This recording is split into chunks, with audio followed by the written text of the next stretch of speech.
From volcanoes to excrement, you're not going to want to miss this countdown of the 10 most peculiar pigments. Welcome to this video about 10 peculiar pigments that'll turn your stomach. Most of us take colour for granted. From the rainbow spectrum of the flashiest Pink Floyd t-shirt to the electric blue Slurpee you may be drinking. Let's not forget the paint used in the most beautiful master artworks such as Da Vinci's Last Supper or Andy Warhol's Campbell's soup cans. However, did you know that some of the origins of our most beloved hues come from the most insane things? Some deadly and some just plain revolting. You're not going to want to miss number 10. That is, to me, the most insane one of all. It involves excrement and millions of dollars. Let's get cracking. Number 1 is called Tyrion Purple. I'm wondering if Tyrion Lannister, a rich and somewhat powerful character from the popular HBO series Game of Thrones, perhaps got his name from a colour called Tyrion Purple. Tyrion Purple denoted power and wealth used by both the Greeks and the Romans. It was difficult to make, cost an absolute fortune, and involved using the secretion from thousands of murex snails. Although it may have been a status symbol for royals and wealthy folk, onlookers may have had to clutch their noses. Why? The clothing, dyed in a mixture of mucous membranes from mollusks' behinds, yes, retained a bit of an unpleasant pungent odour. It just shows you designer clothing is not all it's cracked up to be.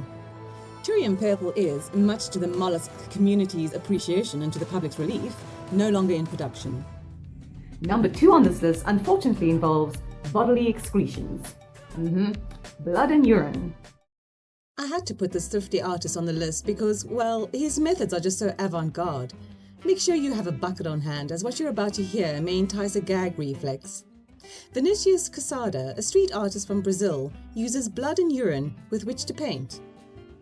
His art, although very impressive, and comes with a strong message, has a rather sinister dark red and dirty yellow hue, owing to his choice of pigments. He is adamant that he uses his own blood in his creations, insisting that fans who offer to bestow their own blood to use in his work rather donate to blood banks and hospitals. Suffice it to say, look up his series titled Blood Piss Blues. It is actually pretty amazing considering his macabre palette. Number 3 on this list is called Carmine Red. Carmine is a deep red colour obtained from the carminic acid produced by certain scale insects, such as the cochineal and the Polish cochineal beetle. What may turn the stomach of most vegans, vegetarians and the slightly squeamish is it is still being used in the manufacture of paints, rouge, blusher to the Western folk, yogurt, various other types of cosmetics, food and beverage additives. Check those labels, my hippie friends, and crimson ink is on the list too. Scheele's green is number 4 on this list. Green wallpaper could have killed Napoleon Bonaparte. He died in his prison home, Longwood, in St. Helena in 1821, a home kitted out in lethal green wallpaper. This toxicity was due to a deadly arsenic found in the green pigment. Jessica Haslam described this pigment as the accidental killer in deadly decor, a short history of arsenic poisoning in the 19th century. It is enough to make anybody a little green around the gills. Scheele's green, discovered in 1775 by Carl Scheele, was a very popular decor colour in the mid-19th century. As oil lamps replaced the common candle, it became more fashionable to adopt darker colours for walls as domestic lighting became brighter. Grace Elliott, a historical blogger, went on to estimate that in 1858 there were 100 million square miles of green wallpaper in Britain alone.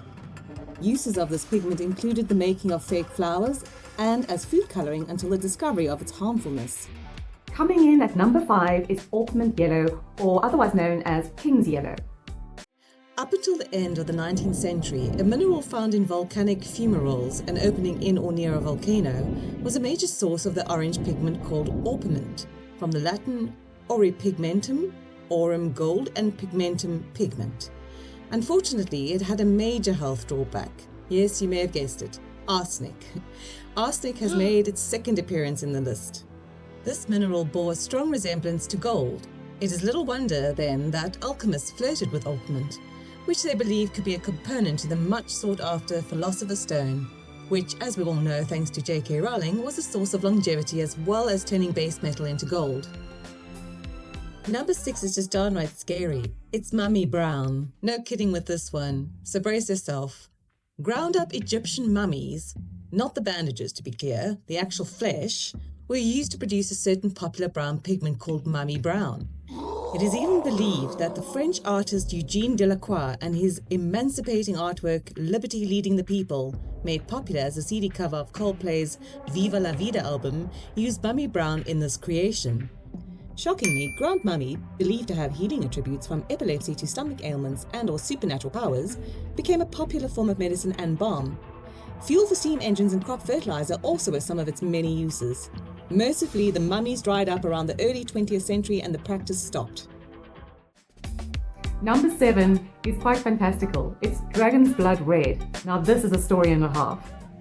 The deep, dark red colour that is dragon's blood comes with a wacky origin story. Okay, the short version. According to a medieval tale, a dragon and an elephant walked into a bar, had a bit of a scrap, and the mixture of their liquid life force makes the dragon blood's pigment. Capiche? Yeah, well, not quite. It was quite obviously a yarn spun to add flavour, and gold coins, to the merchandise.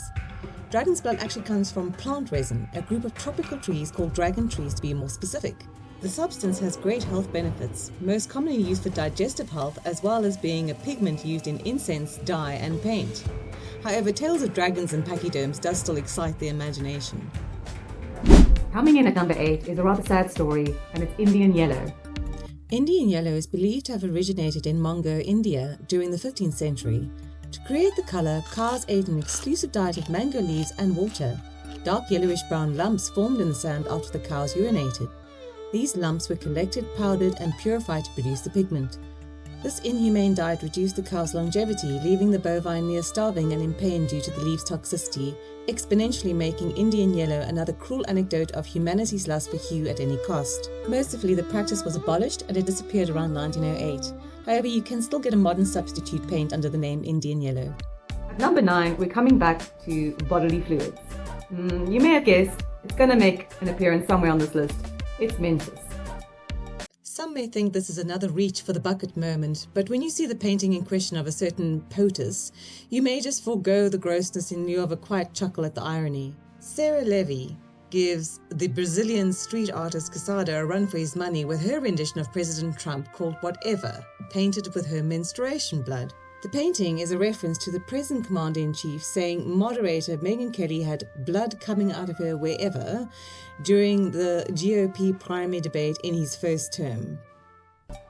And finally, coming in at number 10, the one you've been waiting for, Elephant Dung Brown. Dung. The numero uno pigment peculiar has to be pachyderm poop. Now, the reason I slotted this in as the pinnacle colorant is that a painting that was created from elephant dung sold for a staggering 4.6 million at Christie's London in 2015. Yes, Turner Prize-winning artist Ophélie and his rather dubious depiction of the Holy Virgin Mary caused controversy but also made him a man whose experimental and winningly excremental art has fertilized the minds of many. Now it's over to you. Which one of these peculiar pigments grossed you out the most? I'd love to hear from you in the comments below.